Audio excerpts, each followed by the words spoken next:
Olá, sejam todos bem-vindos à Rádio SBOT. Esse é o podcast da Sociedade Brasileira de Ortopedia e Traumatologia.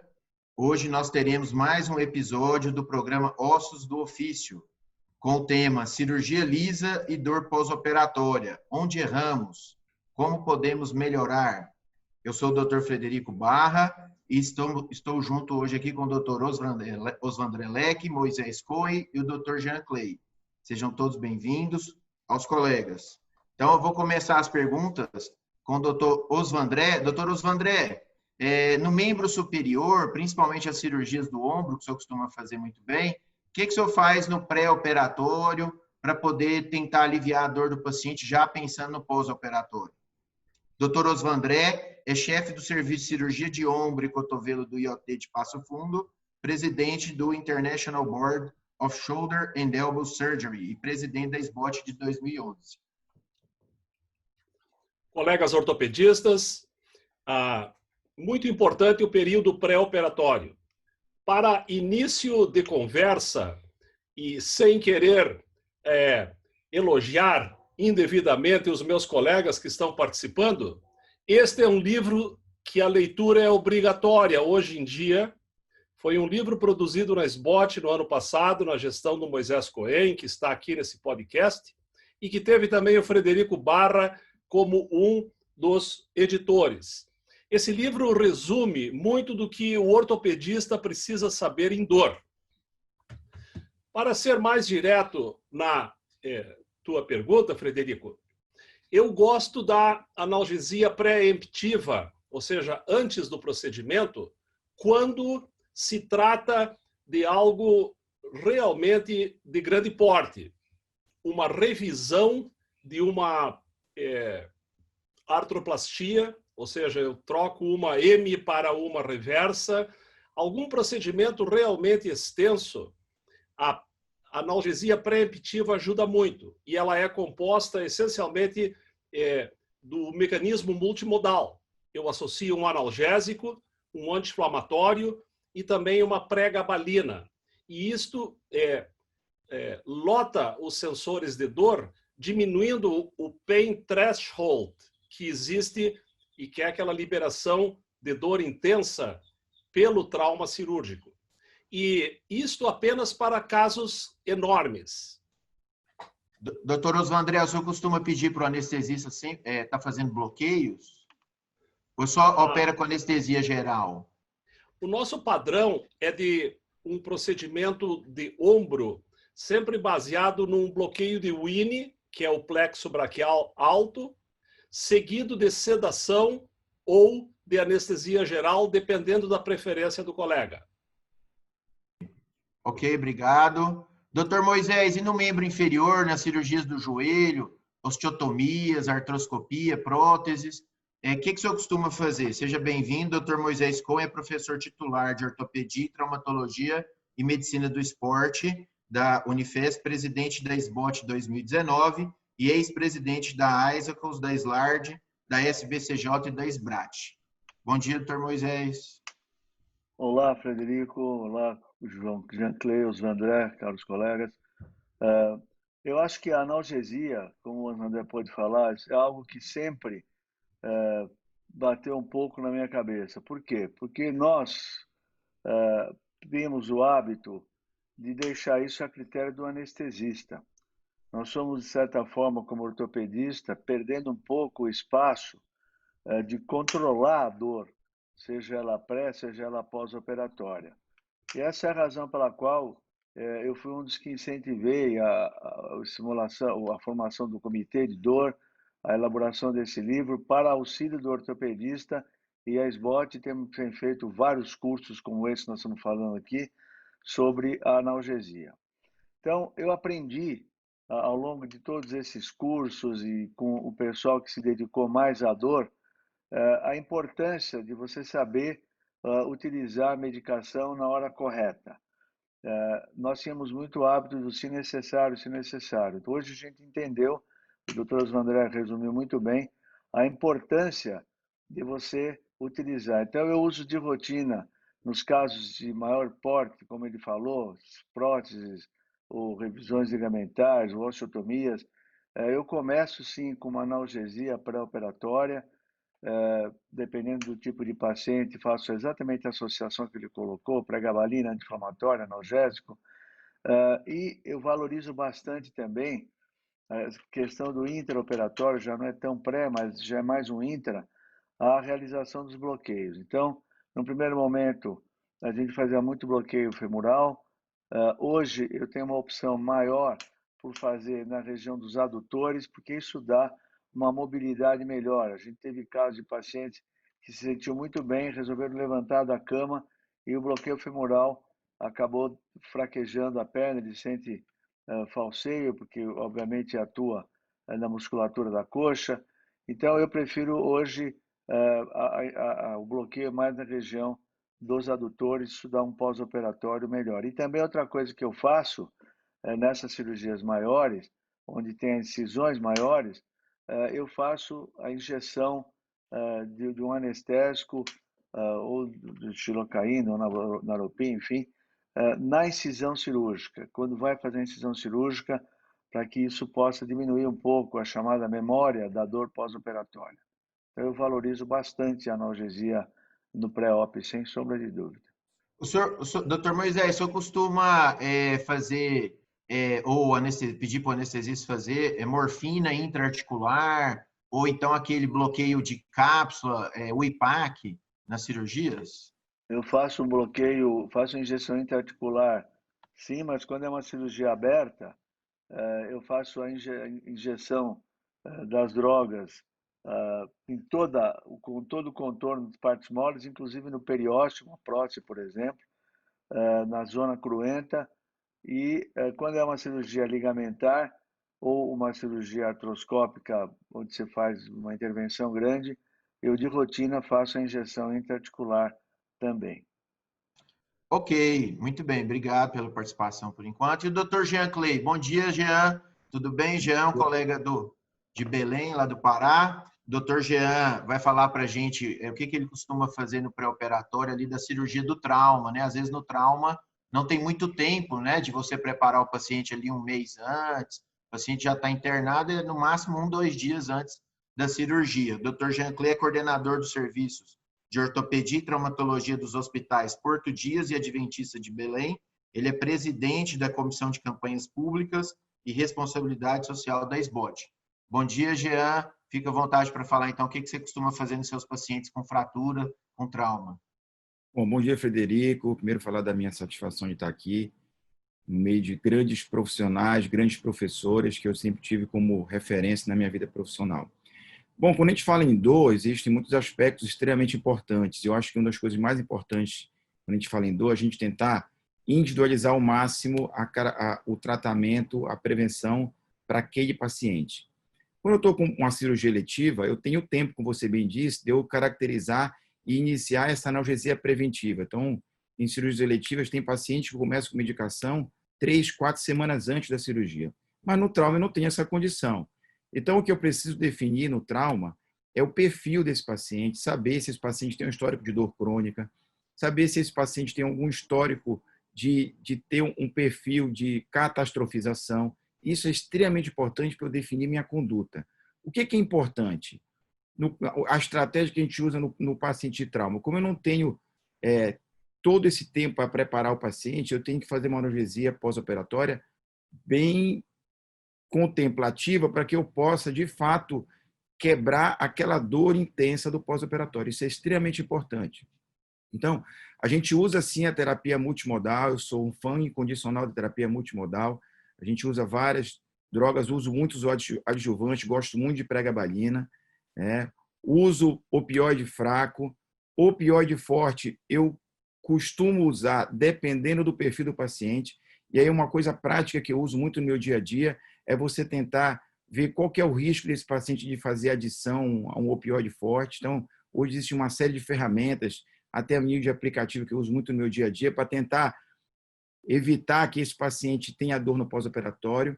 Então, a terapia multimodal, com o uso do anti-inflamatório esteroide, do não esteroide, do analgésico fraco, do opioide fraco, de um adjuvante, que normalmente é pregabalina, e eventualmente de um opioide forte, é o que normalmente eu uso como rotina nesse paciente, no pós-operatório desses pacientes. O que é importante, que eu acho, Frederico, é justamente a gente individualizar. Então, como foi falado, eu preciso caracterizar, que essa é uma preocupação que nós ortopedistas temos, o risco das medicações nos grupos de pacientes. Por exemplo, o idoso. O idoso é um paciente que tem um risco maior de fazer complicação renal. Então, eu costumo usar muito a fórmula de Cockcroft-Gault para eu poder definir se esse paciente idoso eu posso usar ou não um anti-inflamatório. O tipo de anti-inflamatório tem influência também. A gente tem anti-inflamatórios mais potentes, como é o caso do trometamol cetorolaco, mas que tem um risco maior de complicações. Então, tudo isso tem que ser levado em consideração e a gente tem que evitar aquele carimbo, aquele pós-operatório padrão para todo mundo, porque, na verdade, a tendência cada vez maior é você, de fato, personalizar a sua analgesia pós-operatória.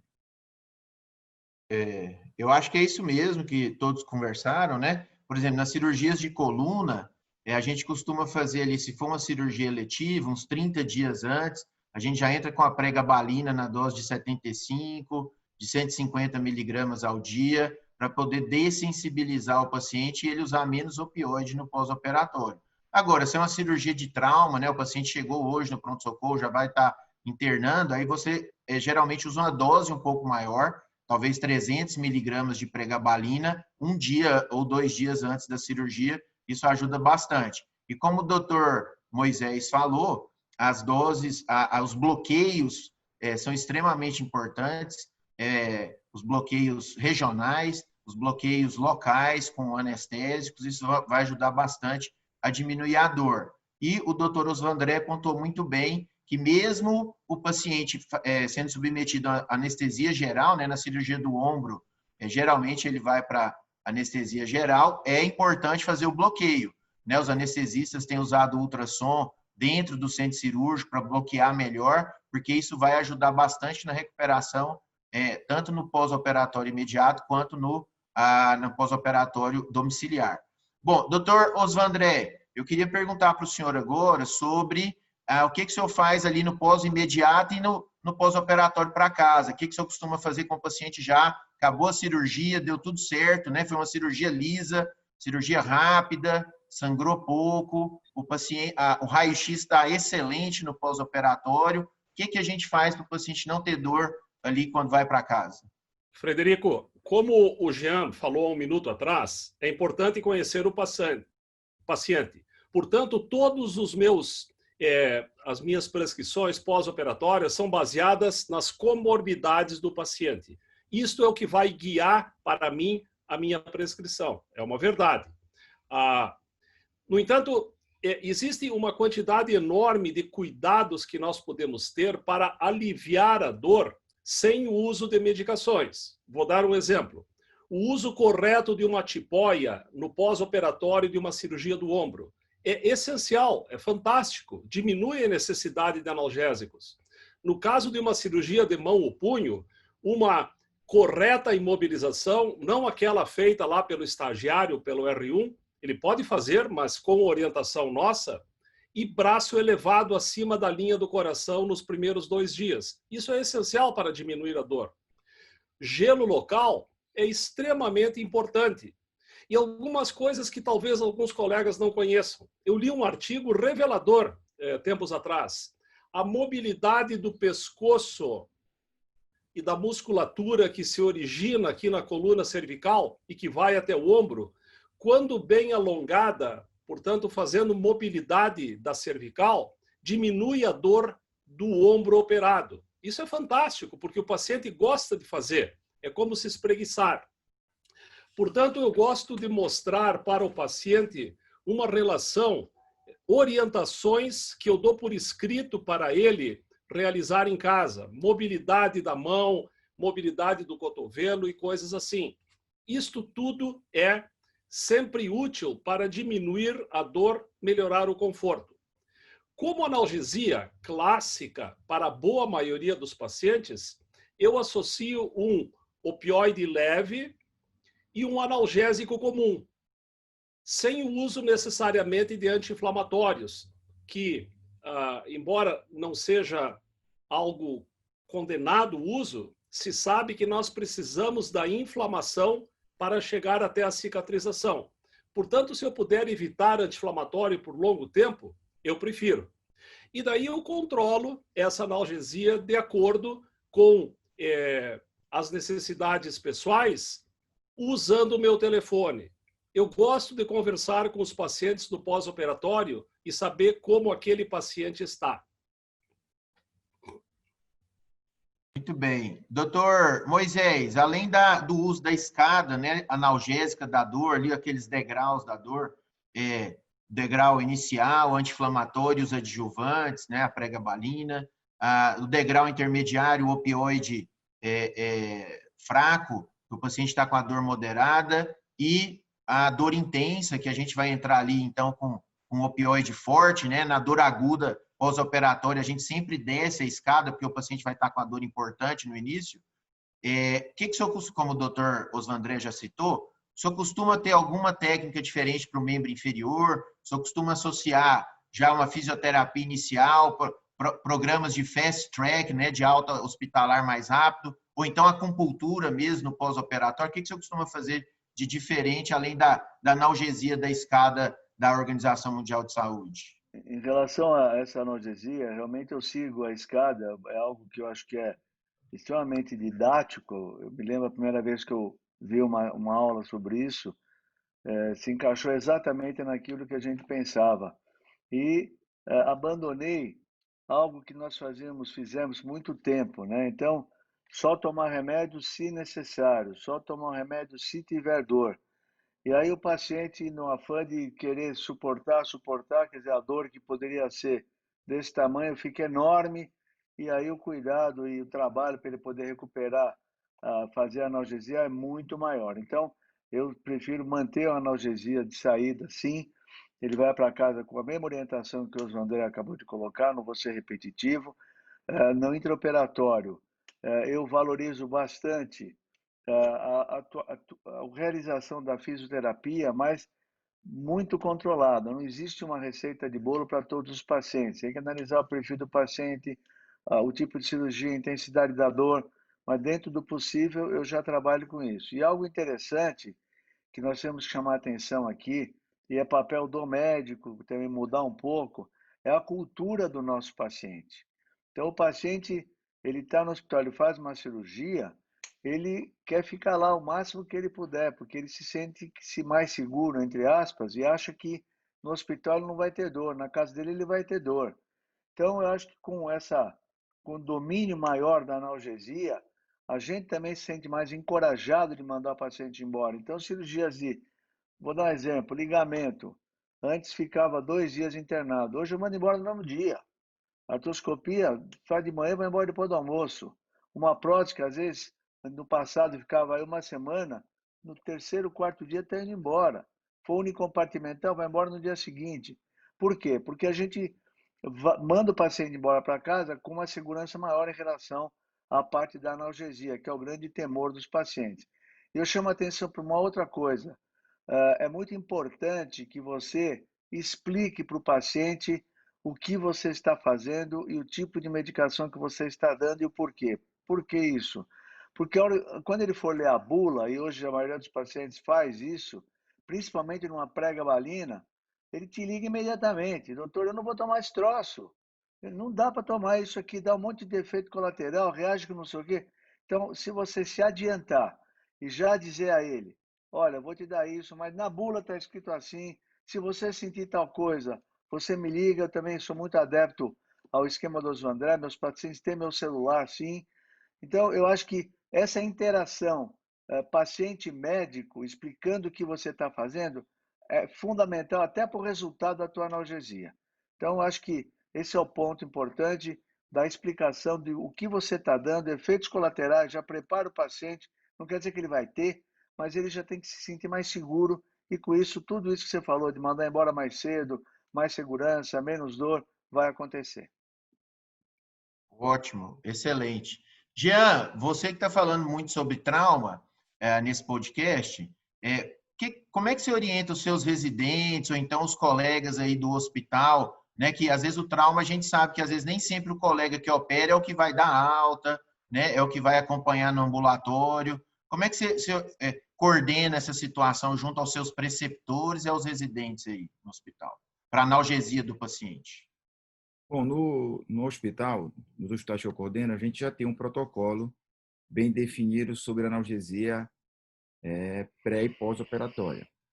Então, todos esses pacientes eles são encaixados no protocolo e é importante a gente também estabelecer critérios. Então, um critério extremamente importante, que eu acho que a gente tem que se habituar a fazer, é a gente quantificar a dor pós-operatória desse paciente. Então, é um critério que a gente usa no hospital, muito, muito prático. A gente só dá alta ao paciente quando ele tem uma escala visual analógica de, no máximo, 3. Porque se esse paciente sair do hospital com dor, a chance dele cronificar dessa dor se tornar uma dor intensa, e isso atrapalhar todo o teu pós-operatório, ela é gigante. Então, a gente tem esse hábito de só liberar o paciente quando ele está com uma escala visual analgésica importante após o término do bloqueio anestésico. Muitos pacientes estão ainda com bloqueio anestésico, de no máximo 3. A gente falou muito de pregabalina, mas eu particularmente também gosto muito da amitriptilina, da duloxetina. Eventualmente eu uso como droga de resgate a fenitoína. E isso é algo que no início, quando eu comecei a usar, eu sempre tinha muita preocupação. Então, como a gente está tendo uma conversa aqui muito do ponto de vista prático, eu uso algumas ferramentas para definir se eu posso usar ou não essas drogas, principalmente porque no idoso, que já é muito polimedicado, a gente fica em dúvida, será que eu posso usar uma duloxetina? A da paciente já usa o clonazepam, e como é que faz? Então, existem várias ferramentas, eu particularmente gosto muito do Medscape, tem uma área que chama Drug Interaction Checker, que você coloca todas as drogas que o paciente usa, acrescenta aquelas que eventualmente você poderia usar, e aí te dá qual o risco que você tem de associação das drogas. Isso é algo que me trouxe uma segurança enorme e me faz ajudar muito mais meu paciente no pós-operatório. Então, a gente tem um protocolo, sim, que envolve essa escada analgésica, como você falou, de começando dos níveis mais altos, e a gente considera como parâmetro de alta uma escala visual analógica de, no máximo, 3 após o término do bloqueio. Ótimo, excelente. Acho que é importante isso, né, para os colegas que estão começando, né? Geralmente a gente começa a operar muito trauma, né, no começo, e depois que vai indo mais para cirurgias eletivas. Então é importante ter essa noção. E aqui no HC da Federal de Goiás, quando o paciente realmente às vezes não tem condição, né, de comprar o medicamento, a gente costuma prescrever a amitriptilina no pós-operatório com a carbamazepina. São medicamentos que ele consegue pegar na rede pública, né, na prefeitura, mas no consultório, pacientes privados, né, que são operados, a gente prescreve a pregabalina e a duloxetina. Né? Isso principalmente se ele tiver um componente neuropático, aí a gente pode usar aquela outra escala, além da escala da dor de 0 a 10, a gente pode usar a escala DN4, né, para ver se o paciente tem um componente neuropático da dor. Um outro detalhe que é interessante é o grupo de mão, as cirurgias de nervo, grupo de coluna, né, que acaba envolvendo raízes neurais. Então, cirurgias que envolvem nervo, a gente costuma usar a metadona, que é um opioide forte e que dá muito resultado nesse tipo de dor em cirurgias neurais, né? Então, acho que esse detalhe também é importante. A metadona é barato, também consegue pegar pelo governo, mas aí já no cais de alto custo. Bom, era isso essas perguntas iniciais que eu queria conversar com os senhores. Queria saber do Dr. Osvandré, se o Dr. Osvandré tem mais alguma consideração final para a gente terminar esse podcast, Dr. Osvandré. Frederico, obrigado pela condução de um bate-papo tão bacana, tão efetivo. Eu acho que isso, de fato, trará luz a esse quadro de dor no pré, trans e pós-operatório para os nossos colegas ortopedistas da SBOT. Existe uma maquininha que os hospitais possuem e que o anestesista deve ser estimulado a usar quando pensa que a dor será intensa no pós-operatório. É a PCA, Patient Control Analgesia. Ela é de liberação controlada de medicações e isto ajuda muito e evita que o paciente fique solicitando analgésicos. Quando tudo dá errado, e esse é um dos títulos do nosso bate-papo, precisa lembrar dos adesivos. Tem adesivo com lidocaína e tem adesivo com morfina, e que eles podem também ser auxiliares da dor. Naturalmente, evitando-se o uso indevido dessas medicações com relação ao que o paciente está usando. Mas, para mim finalizar, eu tenho que dizer que nos Estados Unidos, onde a medicina dá passos à frente, na maioria das vezes, lá a dor não é aceita pelos pacientes. Ela é chamada o quinto sinal. Portanto, ela é tão importante quanto a respiração, o pulso arterial e etc. O paciente tem direito de não sentir dor. E eu acho que isso é uma afirmativa forte, porém verdadeira. Porque nós, quando somos pacientes, nós não gostamos de sentir dor. O mesmo vale para os nossos pacientes. Um abraço. Obrigado, doutor André. Acho que essa colocação final foi muito boa, né? Acho que na maioria dos nossos serviços aqui no Brasil, a gente ainda não tem disponível a PCA, né? O paciente controlando a sua própria medicação para dor. Talvez em hospitais de ponta, né, a gente consiga isso, mas na maioria a gente ainda não tem. Muito obrigado, então. Doutor Moisés, quer fazer suas considerações finais, acrescentar mais algum detalhe? Eu quero só corroborar com o que o André acabou de falar, mas fazer um contraponto aqui.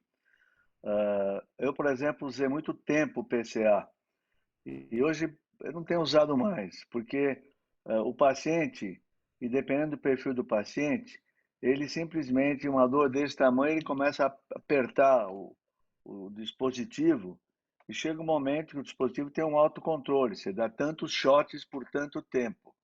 E aí ele acha que está se medicando e não está fazendo efeito nenhum. Então, isso é algo que precisa tomar um pouco de cuidado. Eu não tenho usado o PCA na minha rotina mais.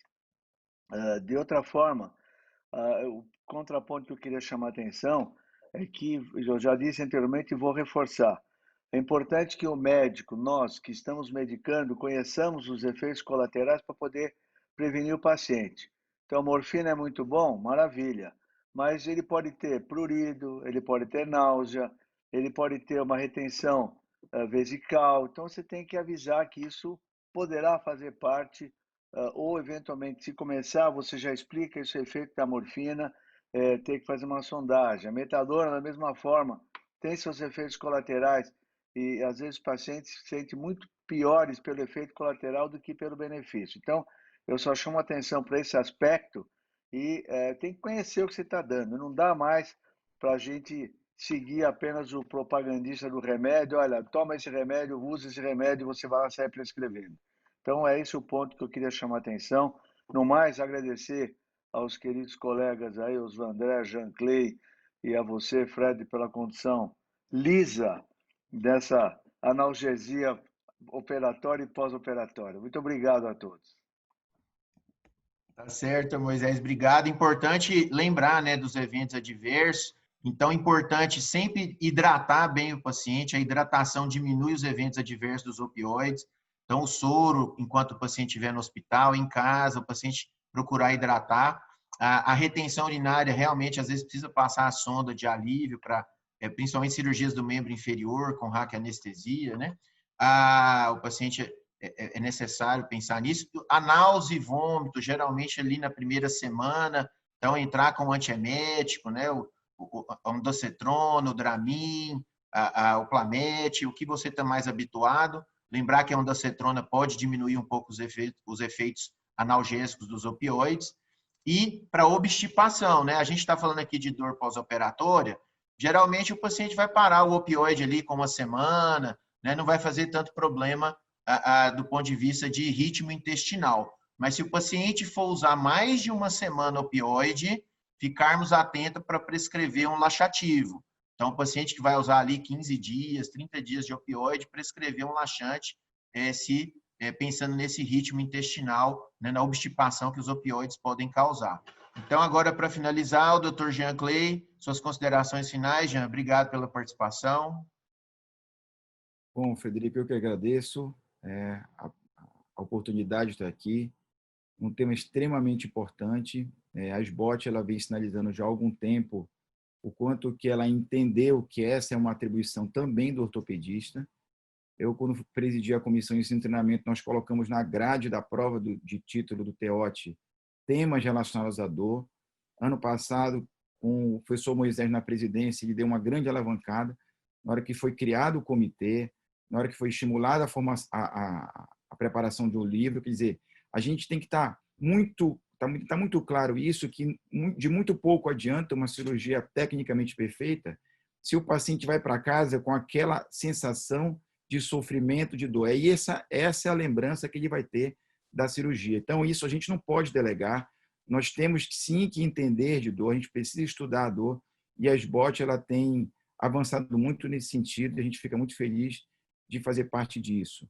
Então, eu quero mais uma vez agradecer, dizer que esse é um longo caminho e que nós, ortopedistas que operamos, a gente precisa muito ter esses conceitos fortes para que a gente possa ajudar o nosso paciente. A gente tem feito isso há algum tempo aqui em Belém do Pará. Os resultados são bem animadores, porque a gente tem a percepção clara que esses conceitos ajudam, de fato, o nosso paciente a ter um pós-operatório mais tranquilo. E também, não só pós-operatório, mas a própria dor que você trata a nível ambulatorial, ela é melhor tratada quando você se baseia em princípios fortes. Então, mais uma vez, agradecer a oportunidade e dizer que para mim é uma honra fazer parte desse grupo tão seleto aqui de grandes mestres que eu sempre admirei e admiro. Muito obrigado, Jean. Lembrar, né, aos colegas aí do pronto-socorro, os residentes que às vezes estão prescrevendo os pacientes para dor, que não adianta prescrever, às vezes, Tramal EV e o Tilex SOS, né, a codeína SOS. Se o paciente não está melhorando com opioide fraco, não adianta você acrescentar outro opioide fraco, vai para um opioide forte, né? Então é importante lembrar isso aí. Às vezes a gente vê bastante prescrição errada mesmo e a gente tem que procurar corrigir isso, né? Então, muito bem, obrigado a todos. Eu queria encerrar então esse podcast. Você acabou de ouvir mais um episódio da Rádio SBOT, um podcast oficial da Sociedade Brasileira de Ortopedia e Traumatologia. Todas as edições estão disponíveis no site www.sbot.org.br e também nas principais plataformas de streaming. Nos vemos no próximo episódio. Até lá e obrigado a todos.